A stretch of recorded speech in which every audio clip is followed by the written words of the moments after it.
So in the Yeah. multifamily arena, I I actually, Jay, know more than 100 people that over the last 2 years have made substantial amounts of money.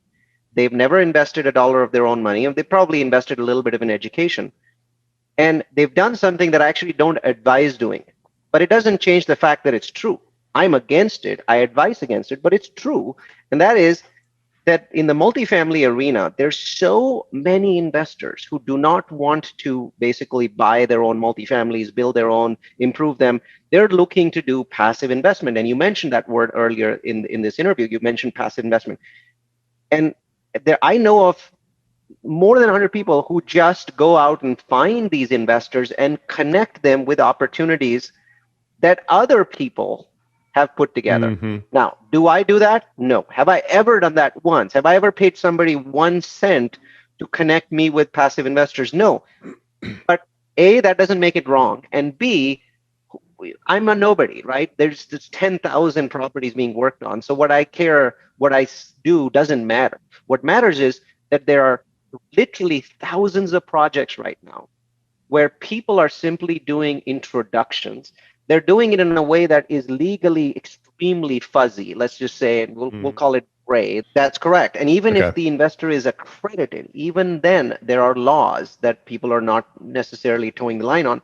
But for the moment, we have a very flexible and friendly SEC, the Securities and Exchange Mm. Commission, is also filled with Trump appointees who are very friendly at this point. We'll see what happens with Biden. But at the moment, they're really not out there beating the crap out of people for doing this. So when you learn how to connect passive investors with people who buy multifamily properties, it's truly one of those cases where you're not investing money. Oddly enough, I don't have well, I recommend it in a modified way. I say, do that because it helps you get started and then get out of it as quickly as you can. Okay. Yeah. So think of that as a stepping stone. But if you do it more than twice or thrice, then I think that you're cheating yourself. You're cheating yourself out of a future. You gave yourself the credibility, you gave yourself the ability to get started, you gave yourself money in your pocket, and then you basically just kept doing the same thing.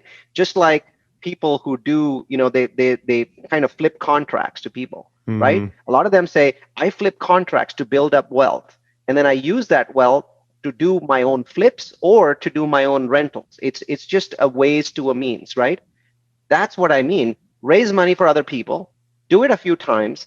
You'll get a bunch of investors that will follow you because they Hmm. think that you're the one that these are not your projects, even though they're not. And then do your own projects. So Yeah. if you listen to all of it, I'm not opposed to it.